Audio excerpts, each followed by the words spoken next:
Welcome to the Healthy Metal Hippie Podcast, where art and wellness collide.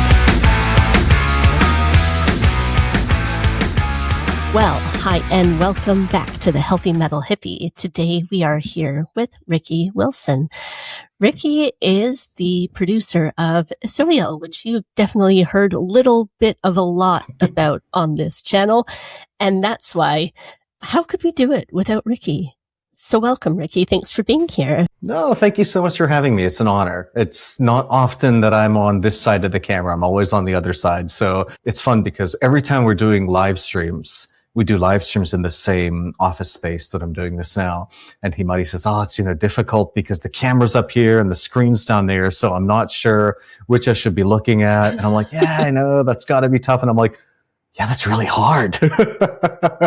It's nice to see you on this side of the camera, though, because everybody knows Himari, everybody knows Isiliel, but what about Ricky? Because you make everything happen, really. For better or worse. You put the magic together is basically what it is. I try. Oh, I try. Well, okay, so let's go back. So we met, I think, in 2023 in London. 3 years. I know, it's crazy. Came to one of the shows, and then we started working together in 24. Yeah. Holy shit, it's 26 now. And it it's is. like, but obviously, you're clearly not Japanese. So you started out, you're American, right? California? Yep. No. Right in the country, wrong on the side. Pittsburgh, actually. East Coast guy. Sorry, I always fuck it up. I just think everybody's from California. Don't worry about it. I'm not cool enough to be from California. So if I was from California, it'd be a lot cooler. Well, you're actually very cool. So, and it's like you know what, we'll go back to that after. So, Pittsburgh. What sparked all of this? Where did you start? What were you doing in Pittsburgh? So I was in high school and getting ready to go to uni, as it were. They said, you need a foreign language. And I thought, at the school, my high school, we had, German, French, Latin, Spanish. And none of those were really kind of hitting it for me. I was not interested in any of those. Looking back now, German would have been great. Latin would have been great. Spanish would have been super helpful. French would have been super helpful. But at the time I thought, I'm not interested in that. Yeah. What was I interested in? I was into anime. I was into tokusatsu. I was into all that kind of stuff that was just starting to hit the US from Japan at that time. This is 1997, 98, something like that. Mm-hmm. And so I found a place where I could study Japanese and get some Japanese, base level understanding. It was a college near the high school I went to. So I would go to high school in the morning and afternoon. And then after that, I'd jump over to that college and just took that one course there. And I really liked it. I liked it a lot. So when I went to uni, I actually majored in film and Japanese. And then I did a study abroad over here. And then after college, I moved over here initially for a couple of years just to get the language skills up. And that was 22 years ago. 22 years ago. Oh yeah. My God. Been a long I don't time. know why in my head I didn't think you'd been there.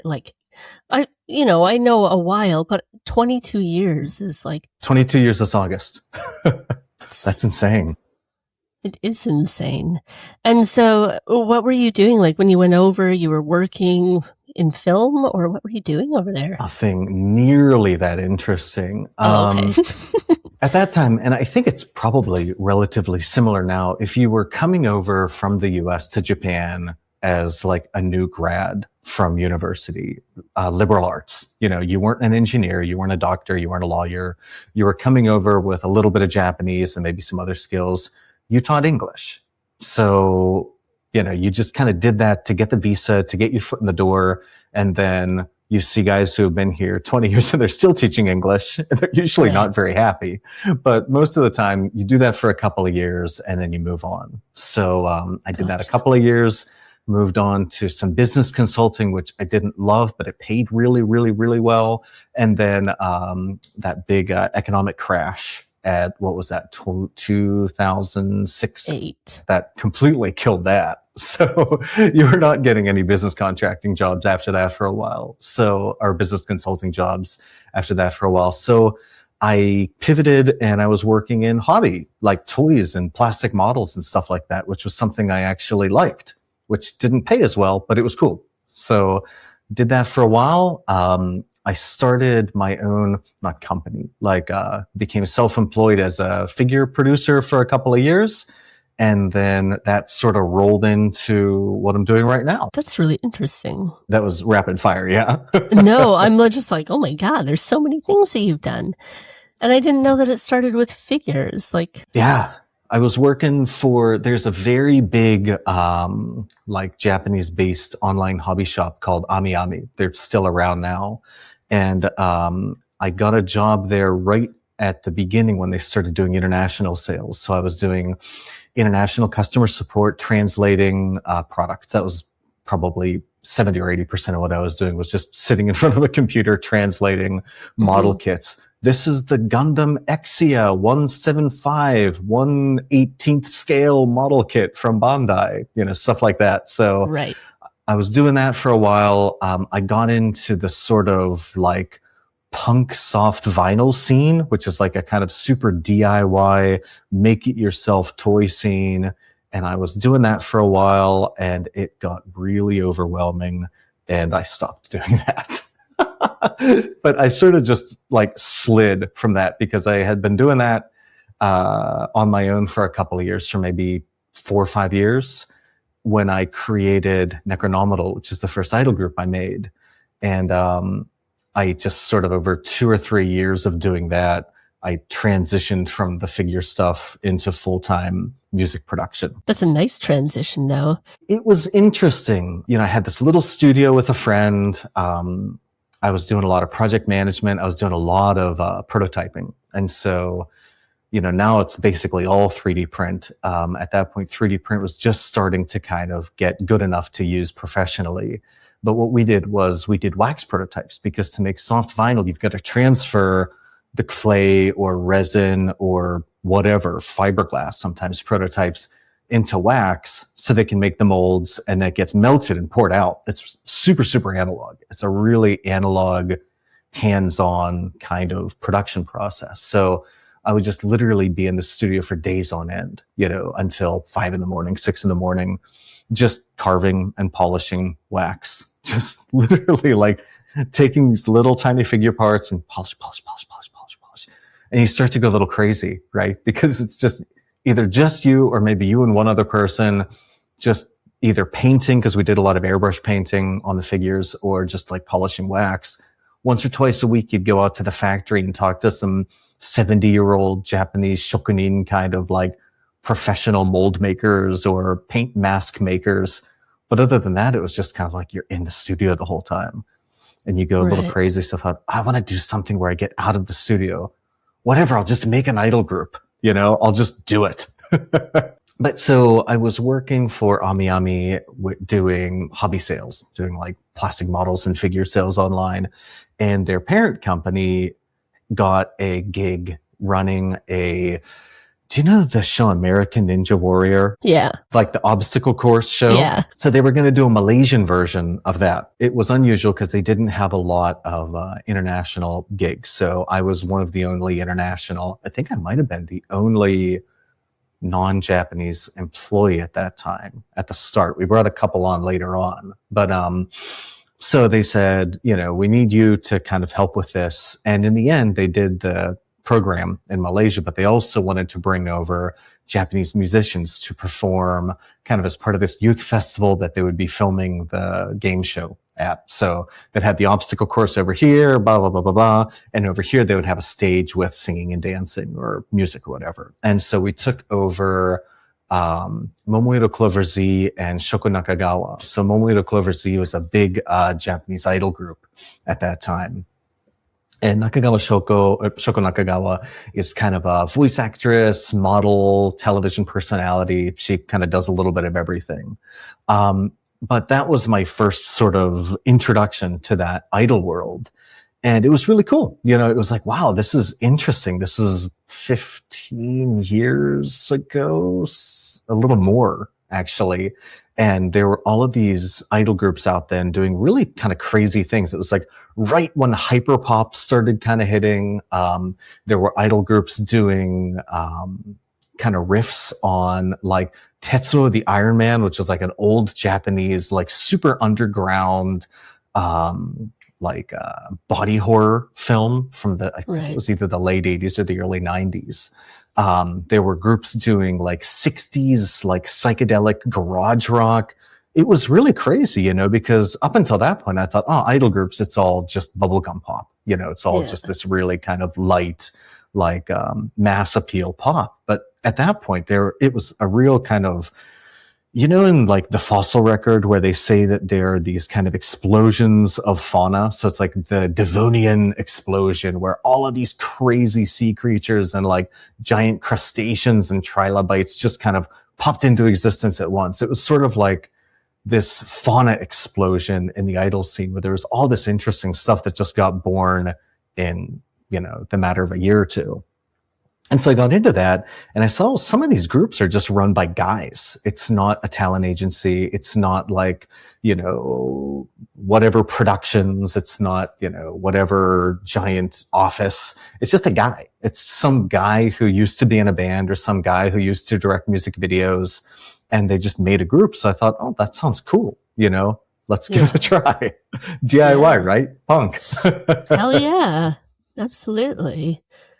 Oh my gosh. So then how did you go about finding everybody for it? For the members, there are like audition sites. So you make some social media accounts, but even then, you're starting from zero. So it was just completely starting from nothing. So it was just, you make a Twitter account, you start emailing people about writing songs. I went to Disc Union. I went in the heavy metal, like the super indie, like Dojin metal area. And I was like, this looks cool. This looks cool. This looks cool. And this is before Spotify, so I bought half a dozen CDs, threw 3 of them out, sent 3 emails to the emails listed on the other ones, and said, hey, you want to write a song for us? And, just kind of started that way. I just started reaching out to people. I put a casting call out on, a couple of those casting websites. Hey, we're doing, J horror, black metal, super underground idol group. We're looking for members. And somehow we got members. Yeah, you did. Yeah. I have some of those records too, and they're so cool. Let's say they're raw. For better or worse, they're a bit raw. They are a bit raw, but I don't know. I think they're very cool though. Thank you. I remember the first thing we ever recorded, it was like, I think we had 3 hours to record 2 songs and there were 4 members. And now thinking back, it's insane. I wouldn't even imagine it. And I think they did the mix right after that too. So it was maybe 4 hours or something, but it was like 3 or 4 hours to do the whole EP. Like the whole EP was done in, a long dinner, basically. That's crazy. I didn't know.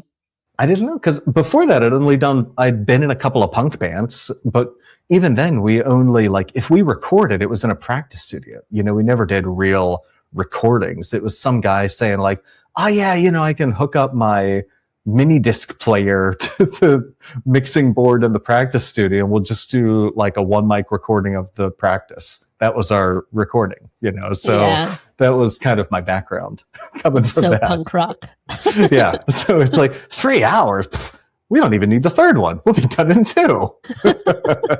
Well, now I'm I want it to sound good. I don't want it to sound at that point too. I was really coming from when I started the group, my kind of vision was, are you familiar with the old Killed by Death, bootleg vinyl compilations? I feel like I might be, but I don't know. There was a series of vinyl, old punk compilations, that came out. I think it was in the 90s, mid 90s, maybe, called Killed by Death. And what they would do is they would take these old punk 7 inches, usually 7 inches, that had only had 100 or 200 copies out there and were $1 million, literally $300, $200 for a 7 inch. And they bootlegged them because it was all out of print stuff. So they would just throw, 10 songs, 7 songs on a side. And it was stuff from, the Midwest of the US, from South America, from Eastern Europe, from all of these countries, Northern Europe. And it was all this super, super, super obscure punk.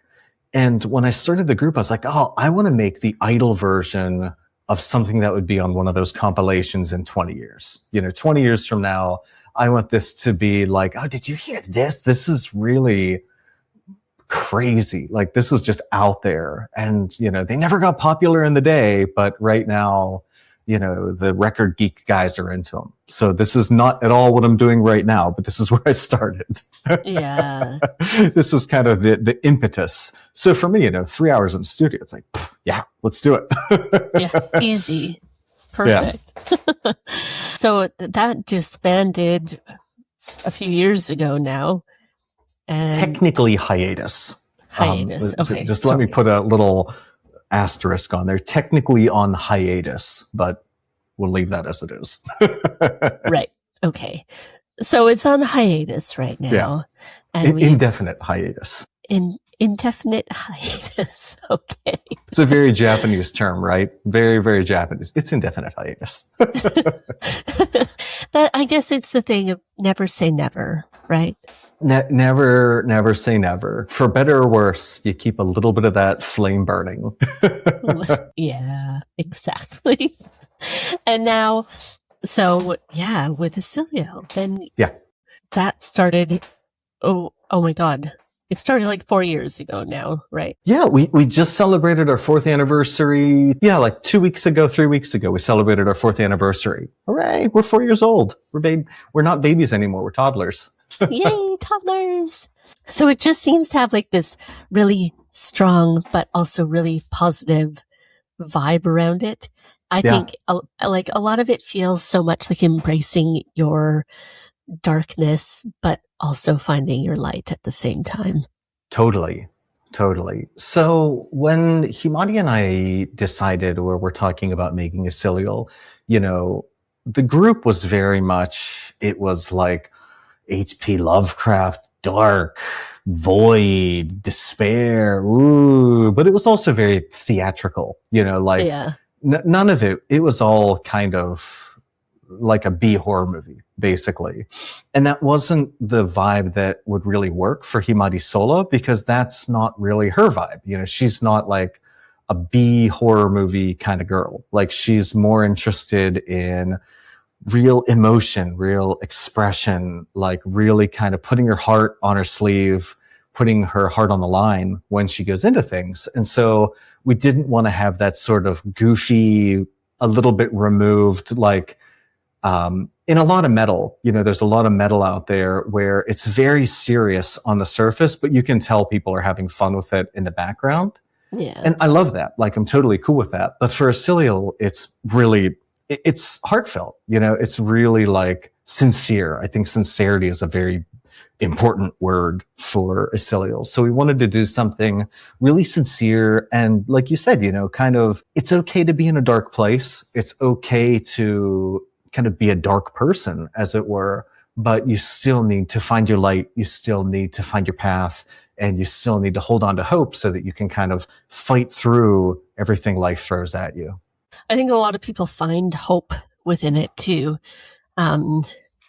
which is just, it's so nice, because, oh my God, we need more of that in the world. Yeah. I mean, when we started out, there's a word in Japanese called ikizurai, and ikizurai means like, literally it means difficult to live, but it's a way of saying like, you're not having an easy time in the world. Like, things just don't come easily to you. It's like, you got to really try for it. And you don't necessarily have an easy way of living. You've got kind of a difficult uphill battle for your life.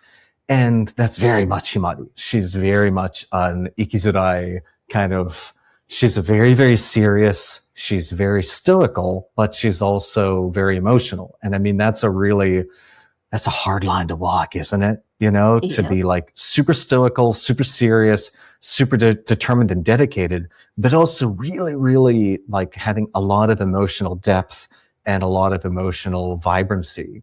She's not like a robot when she's going into any of it. So we wanted to make music that would speak to people like that, people who were, they were doing their best. They were doing the best that they could. They were working hard. They were putting themselves out there, but it wasn't easy, and things don't go the way you want them to go sometimes. And you get disappointed, or, people don't act the way they should act or treat you the way they should treat you. So what do? Like, what's your reaction to that? And those were kind of the people that we wanted to reach out for, the people who were not really having the easiest time of it. You can see that with the fans, but you see that passion that obviously she brings to it. But you see the passion and the love that the fans bring to it too. And it's really, really beautiful to see, because it's like, It feels like such a deep connection between everybody. It really is. I see that so much, because we've got Niken doing the music, and he does this really, really emotional, really, really heartfelt, really sincere, deep, complex, moving music. And then you've got Himari doing the lyrics, and she's great with words. She's really, really good at writing and expressing herself through writing. And so she's writing these amazing lyrics that kind of really mesh alongside that. And then, we get messages all the time. Like, she gets a lot of messages, DMs or messages on social media. I get messages even to our official email account from fans to say, I had this really hard time. I was struggling with this. I was struggling with that. And your music really helped me out of that. Your music really helped me through. Himari has shared a story a couple times of a fan who, she got pregnant. She thought maybe, I don't think I can go through with this. I don't think I'm ready to be a mom. She saw Himari live. She was really moved by her performance, by her show, and by the heart that she put into it, right? The love that she put into it. And she thought, okay, I'm gonna go through with this. I'm gonna give birth to this baby. And then a couple years ago, maybe 2 years ago, we were playing a show, and she brought her kid. And so Himari had a chance to actually interact with that child who, not only because of her, but at least in some small part because of her performance and because she was on stage that day, that life is in this world, That's crazy. It is crazy. And I think it's gotta, if you have days that are hard to get through, and sometimes I'm sure, we all wonder, what the hell am I doing this for? Yes. It's got to be little reminders like that say, this is why. Yeah. Stop. Yeah. Yeah, just calm down. It really is, because you go on tour, and things never go to plan on tour, do they? It's it's very, very rare that there's not at least some kind of problems or issues. Yeah. You go into the studio, and sometimes you have a smooth day. Sometimes you don't have a smooth day. Sometimes you have a very, very rough day in the studio. But I mean, the most interesting thing about that, though, is a lot of times, those shows that don't really go to plan are the ones where you meet some of your most dedicated fans. Those recording days where things don't go as you thought they would end up being the takes that you use on the album. There's so many situations doing this where you see how are we going to get through this? How are we going to kind of push through this situation? But it's usually those are the times where it's oh, I'm really glad we did, because something amazing happened because of that. I love those moments that pop up and you're just this is why I do it. This is everything that's worth it. And, totally. Even this podcast, I put a lot of time into it. Sure. But when I get messages from people what, that was really a great message for me today, or I really need to hear that, or this, I learned so much from this person as a guest or whatever. It's yes, I love that. It just makes such a difference. It does, because a lot of times, and Himani asks me a lot of times, she'll be like, why are we putting so much work into this and, we're not seeing the results? Why are we working so hard and kind of like putting so much time and effort into this, and the result that you hoped for, the result that you're looking for isn't there yet? And the kind of image I always gave was like, it's like a bucket. So you've got an empty bucket and you're dripping water into that bucket, right? And if you're looking from the side, you don't know how much water's in there. And so you feel like you're dripping water and you're dripping water and you're dripping water and you're dripping water and you're not seeing anything. But once you hit that rim, right? Once you hit the top, it starts overflowing and then it's just out the sides. So I feel like with so many things in music, especially, that's the way it is. Social media is not my favorite thing in the world, and I don't think it's the most important thing, but it's important to be doing. It's important to have, and it's important to take seriously if you want to be doing music in, the year of our Lord 2026. Like, you can't say, oh yeah, we're going to be a completely non-social media musician and hope to achieve anything, because you need it. Like, even if you don't think you need it, you need it.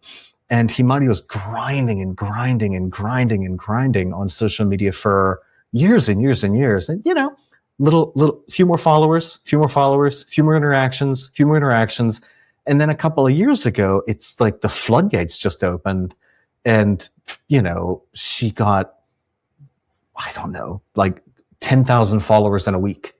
Even just I looked at her followers this morning, and it had actually been kind of a slow period because there was Twitter was like culling a lot of spammy accounts and a lot of unused accounts and things like that, which it's like, you think, oh yeah, no problem. But if your followers are going down, it feels bad, right? It's like you're working hard and going to your job every day, but you look at your bank account and it's going down. And you're like, that's not right, right? Like, that's not the way it should work. So it's that kind of feeling. But then I was looking at her followers today. I'm like, I think you just got 2,000 followers in the last day. That's crazy. Yeah. And it wasn't even like anything big. There wasn't like a huge, giant thing that happened, but it was just kind of, sometimes it just, boom, just kind of hits. Yeah. But it's like, you don't see that at the beginning, right? And it takes so long before you get to that point that you just need to grind and grind and grind and kind of keep the faith, right? You can't give up. Yeah. We all know that's so hard sometimes. It's just to keep going when it is difficult, but believing in what you're doing, you're right. You keep filling that bucket. And once that bucket's full, and it starts to overflow, well, you just can't stop it then. Yeah, it just keeps going. It keeps going. There's a podcast I really like, and they don't talk about mental health and things like that regularly, but they do sometimes. They hit on it every now and again. And they had a quote that I really, really liked that kind of was what pushed them through some tough times. They said, the only way out is through. So like, if you're in a hard position, if you're in that tunnel, it's like, you just got to keep going. You keep pushing on until you get through, because it's like, it's just the only way you're going to get out of there. And for me, that's really important. Now, obviously, in some situations, you do need to say, I'm out. You do need to say, it's too much. I can't do this. I don't want to do this. This isn't healthy. This isn't sustainable. Obviously, there's situations like that. But there's a lot of situations where it's just like, you just got to keep going. There's those situations where there's no progress, or it's always backwards no matter what you do. But even if you're seeing those, like you're taking an inch forward through that tunnel, then you're getting through it.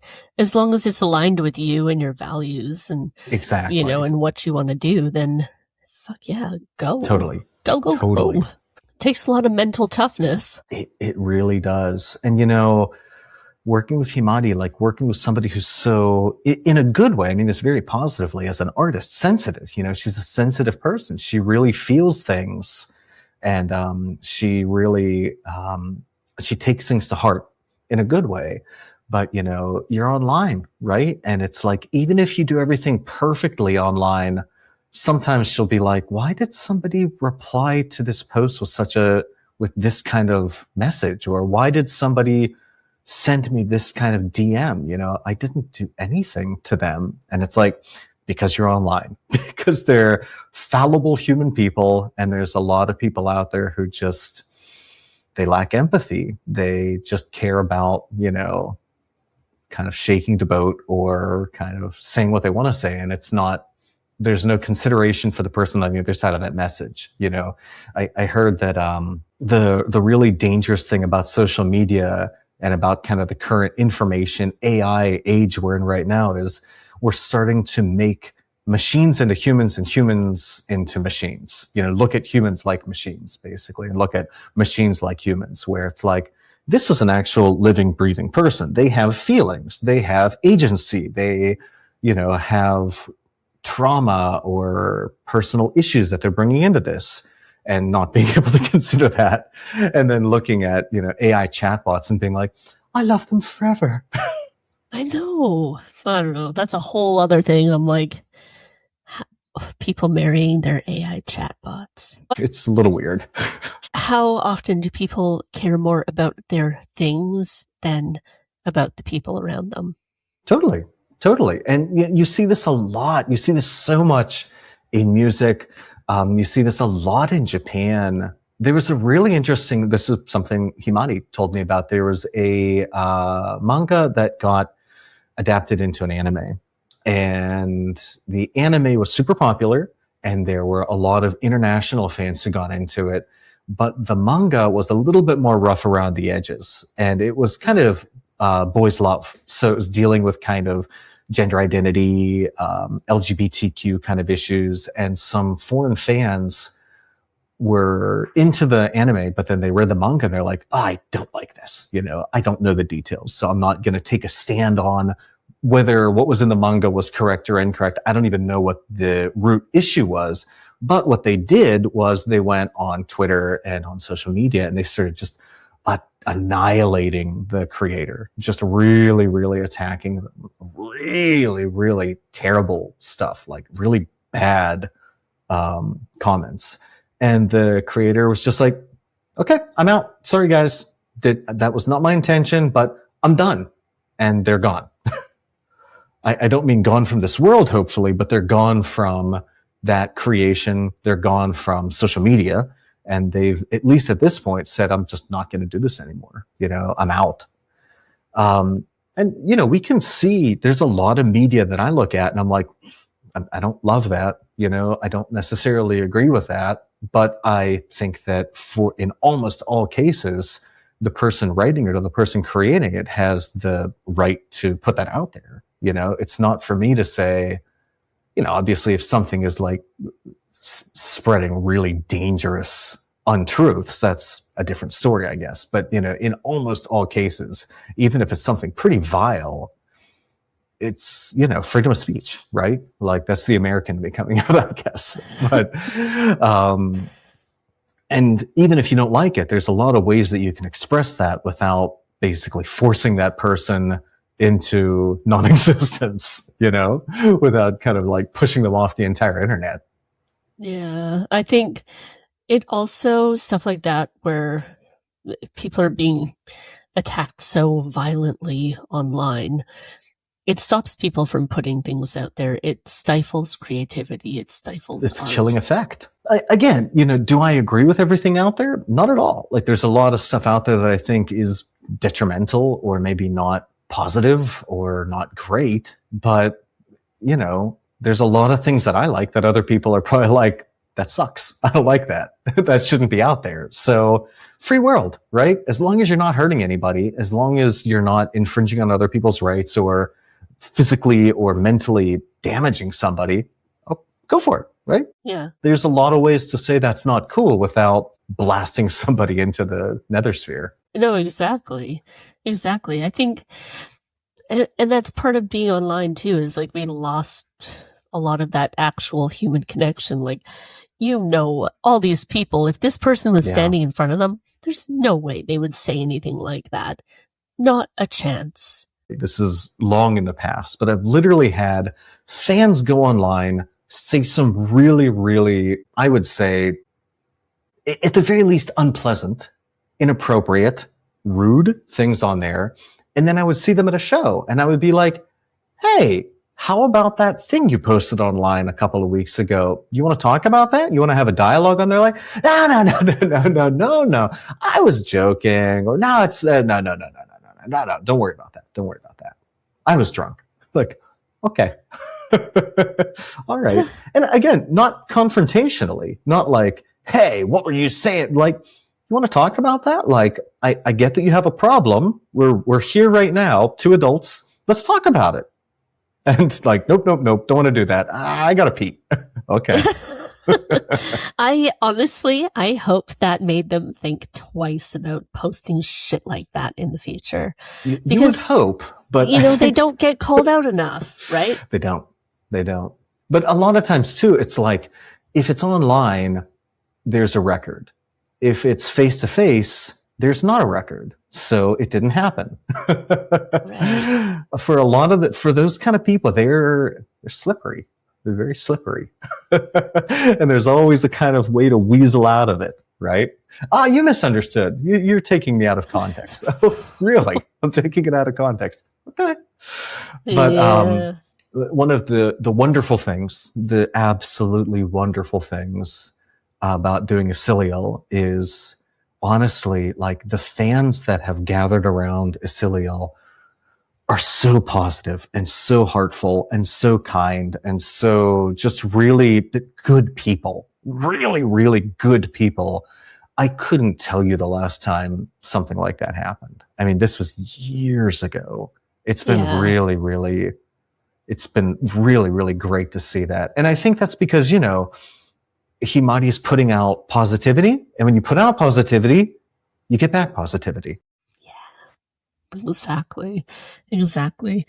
And I think, and she's quite open about, especially like, I think on Twitter, especially, right? Just about everything that she goes through and, how she feels. And people want that realness and they want to be able to go, oh, you're this amazing idol and you feel the same way that I feel.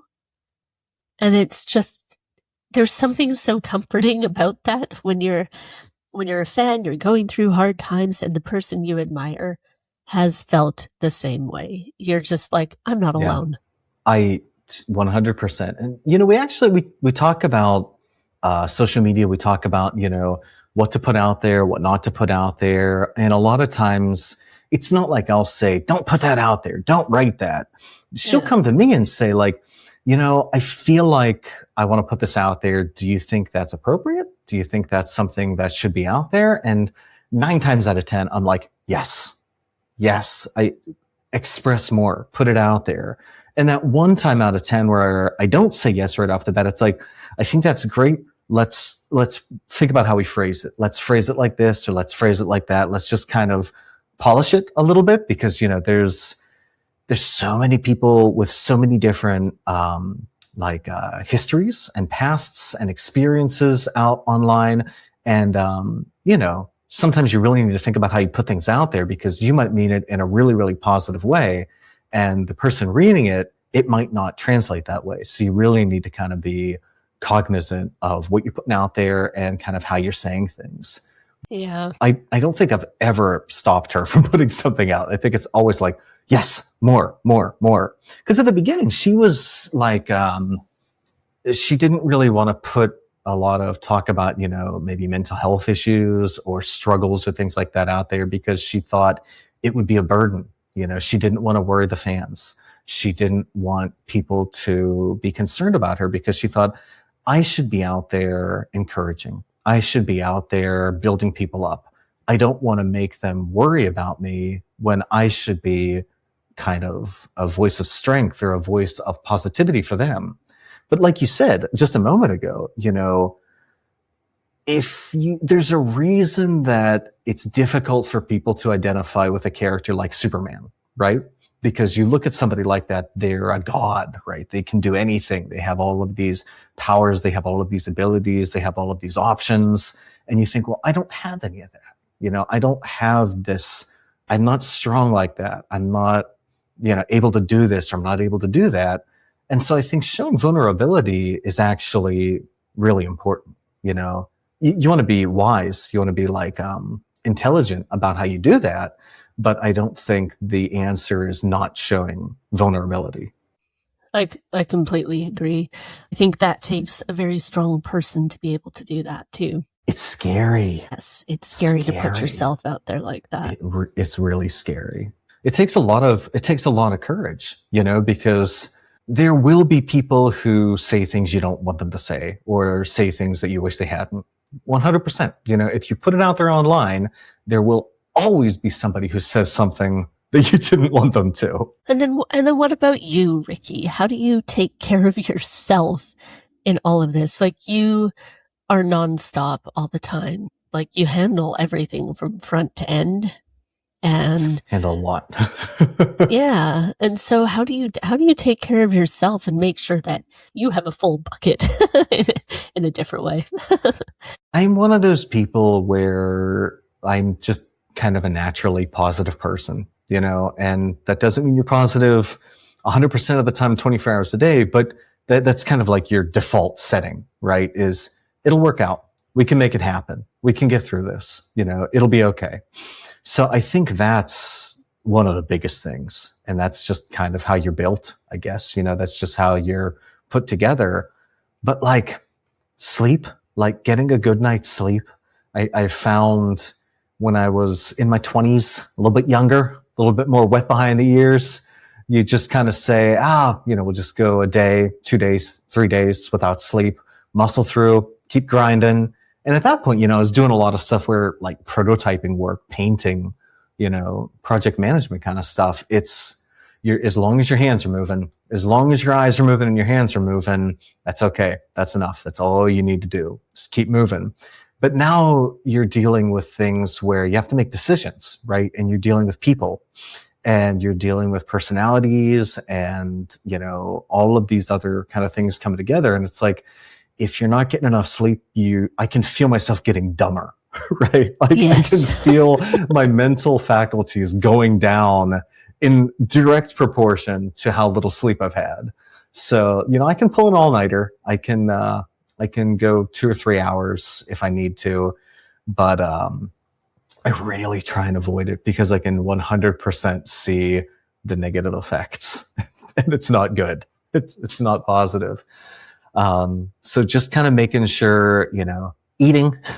I would like to lose weight. I'm a little bit thicker than I would like to be right now, but also just kind of getting those carbs in there, not going overboard, but like getting some veggies, getting some carbs, making sure that, you're getting your nutrition in there and not kind of starving yourself, because that's another one where it's like, yeah, I can just feel like I'm not a very temperamental person. I'm not an angry kind of person, but it's like you go long enough without food and it's kind of like you start to get a little touchy, you get a little hangry, right? Exactly.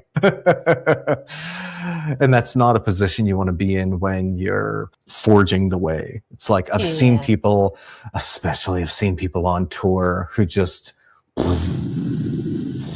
something doesn't go their way, somebody says something they don't like, somebody does something that they don't agree with, and, the fireworks are going off in the background, right? But I never want to do that because it never gets you anywhere. No. It never gets you anywhere. Nobody has time for it anyway. Just to have a little snack. What's that commercial, right? Should have had a Snickers or whatever. Exactly, right? You get a little bit of sugar, get a little bit of, glucose in there, and you'll be all right. Protein kick. Yeah, something, right? Just something in there. Since we're talking about mental health, can I talk about one? This is heavy. Yes, please. We were on an international tour, and the person who was helping us set that tour up had put a show together for us. And it was us, it was another Japanese artist, and it was a couple of local artists. Japan, everything runs on time, right? It's all clockwork. So if you're supposed to be in the venue at 5:00, you're in the venue at 5:00. If sound check starts at 6, sound check starts at 6. If you're sound checking 6 to 6:30, maybe a minute here, a minute there, but literally a minute here, a minute there. It's like, it does not go beyond a minute or two. At this show, everything was kind of running late. People were late getting there. People were late setting up. One of the groups had taken a really long time sound checking. Obviously that's on them, right? Like, they received the timetable. They knew what their times were. But a lot of international groups, it's like, it's loose, right? And it's like, if doors get pushed by an hour, doors get pushed by an hour. Like, that happens all the time. I don't like it, but it happens all the time. But the guy who'd been setting the show up with us, he laid into him, and he was like, "You guys are taking way too long. This is really unprofessional. You're messing up the whole show. Everybody's going to suffer because of this, and now we don't have time for this. We don't have time for that. So you got to cut your set, your live set. You got to cut your set down. I'm only, you had 40 minutes, but you had 20 minutes over on rehearsal. So you got to do 20 minutes. And the guy in the band was really, really like, you could see it, like it was like a gut punch to him, right? It's a real gut punch. So the show goes on, at the end of the day, it was kind of fine. There's not any big problems after that. I really didn't like the way he handled that, but okay, it is what it is. I've seen that happen more than once. That band was friends with the other Japanese artists that we were touring with, and they got a message a couple of days later. The guy from that band, he ended his life the next day. My God. Obviously, I'm not saying it was because of that, right? I'm not saying that that was the only reason. That was 100%, the one thing that happened to him that caused him to do that or to take that action. I don't think that at all, but it didn't help. No. Like, I don't think that helped at all. And so that really, really made me think about how you interact with people on tour, on the road, how you interact with people in your day-to-day life, because you never know. You have no idea. You have no idea what that person's going through. You have no idea what their mental state is.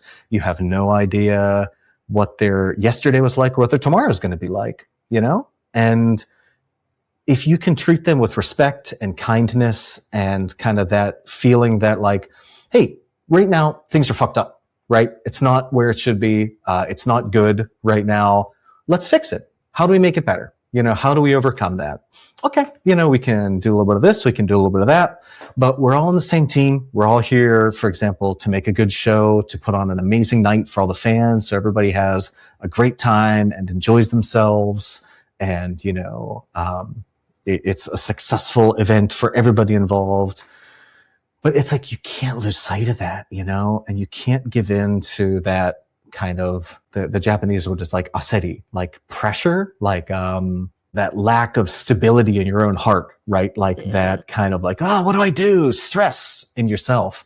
Can't give into that, because you never know how that's going to reverberate in the people around you. It's true, because tiny little impacts, right? I mean, I'm not saying that was a tiny thing either, but they lead to big things happening, right? Whether that's positive or whether that's negative, if they've got all the negative and you're adding a little positive, you're helping bring the negative hard stuff away. I always that's one of my big things I always talk about is I like to try to leave people better than I find them. Yes, and totally. It's like, sometimes, sometimes I'm not perfect. Sometimes I'm dealing with shit and my brain is swirling, but I don't. So sometimes I'm not, yay, but I don't think I'm mean to people, but. Yeah, exactly. I mean, I've got my good days. I've got my less than good days. I'm far from perfect. Far from perfect. I am reminded of that every day, but you make the effort. And you kind of keep that mindset because, I can even remember just the other day, it started raining when I was on my way to the supermarket, and the older woman running the register was like, "Why'd you forget your umbrella?" And I'm like, "Yeah, it started raining when I was on my way." She's like, "Oh, that sucks. Hope you can get out of the rain." I'm like, "Thanks." Super, super minor thing. Like, literally super minor, but you remember it, right? And you think, oh, that was a nice human interaction. That was a moment of human kindness where she didn't even do anything for me. She just was like, oh, that sucks. It's like, thanks. It does. And that's it. I think that's it too, is sometimes people just like acknowledging like, wow, you're stressed, or wow, you're stuck in the rain. That sucks for you. Yeah, totally. I hope it gets better. And you're just like, exactly. Somebody cares enough to hope that things are better for me. That's it. That's it, right? I mean, you're either building people up or you're tearing them down. So I would rather be building than tearing. I do think you're quite good at building overall, though. I endeavor to be. Again, I got my good days, I got my less than good days, but endeavoring. Endeavor. That's a good way to be, though, right? We try our best every single day. Totally. So there's lots of big things coming up for Isiliel this year. Yes. Like just a few. So do you want to give a little rundown of what you're ready to tell everybody about? Right now we are working on a new EP. So this is kind of an interesting one. This is going to be the Isiliel and the Lilin EP, and it's going to be goth. We're doing some goth. Yay. I'm really, really, really, really, really excited about how this is going, because the lead single off of that EP is actually a collaboration with the old German underground film Necromantic. I've been working with the director and also the composer for the film. So Jörg Buttergeit is the director. And so we're working together with him as well as the composer, Johnny Boy Walton, on utilizing this song Ménage à Trois, sort of taking the French as well, from Necromantic and kind of reworking that into an original song for Isiliel with a huge amount of help from Niken, because he knocked it out of the park on this one. It's really, really, really good. It's really good. There's going to be some more songs on the EP. There's going to be a goth version of a classic Isiliel song. That's coming up on there as well. That comes out right before we start the 2026 World Tour, which is starting at May 30th in Tokyo. So depending on when this comes out, that might be in the past, that might be a week in the future, but May 30th is going to be in Tokyo.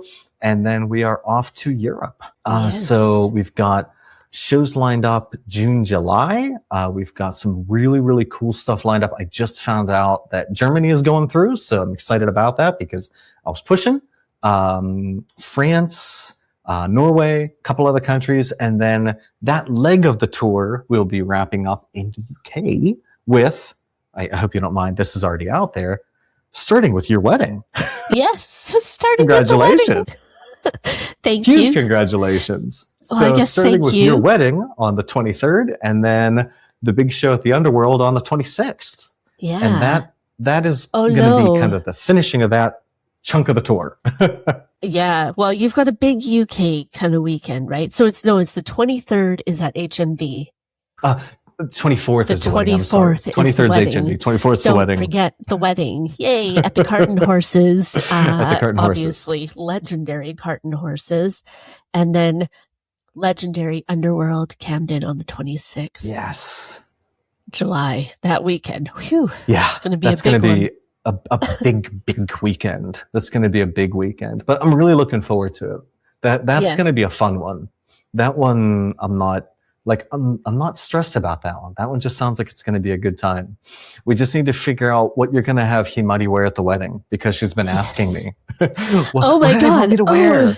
Oh my God. We have to decide. I'll send you a secret picture of my dress. Okay. And then we can figure out what she should wear. Right. Got it. And I will not forward that to Niken. No, he already told me that he's like, I don't want to see it before, but I'm like, but it's so pretty. And well, it's like you've got both sides, right? You've got both sides. Like sometimes it's like you want to kind of bounce the ideas back and forth. Sometimes it's like, nope, this is what we're going with, and I don't want to see it. Yeah, I know. Oh, I'm really excited. It's going to be awesome. It's going to be super awesome. It's really pretty, and it's going to be an amazing night. Nice. So, that's going to be cool. Yeah. Really and Himari's really looking forward to that. She's really, really looking forward to it. Me too. And I just, everything. This summer's going to be killer for so many reasons. Yeah, I think it's going to be awesome. I'm still stressing on a lot of the other stuff. The stuff you're helping with, I'm not stressing on. I'm stressing on the other stuff. Yay. I'm going to put that in a good reel. Look, see, live review right here. Ashley stuff, no stress. Everything else, stress. I love it. Well, I love it for me, not for you. It's par for the course. I'm another image. Himari says I always talk in too many examples, which is true. I do that too much. But I'm like, you ever see those blobfish, the like really ugly looking deep sea fish that look kind of like a melted candle? They don't look like that in the water. Like in the water, they look pretty normal, but it's the pressure, right? All of the water pressure at that level of the ocean that they're in that holds their bodies together. So if they get drug up to the surface and all that pressure's gone, right? So we need to keep you under pressure. Right. So is that what I'm hearing? You too much pressure is not good, but too little pressure also. So you win a little bit. So keep the right balance, and that is the key. Exactly. Is the balance. I think so.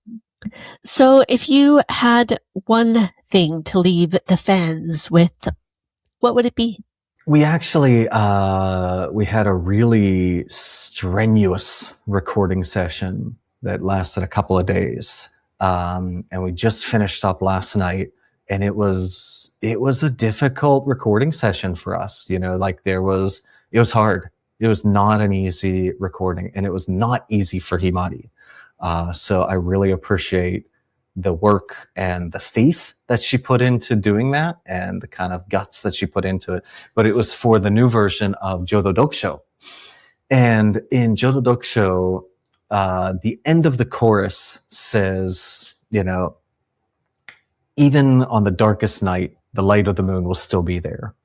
And I think that's what I would want to leave you guys with. You know, even if things are really dark, even if the sky is completely clouded, you can't see, there's no stars to guide you, there's no light from the moon shining on your way, just keep going, because it's still out there, it's still shining, keep believing in it, and those clouds are going to pass, right?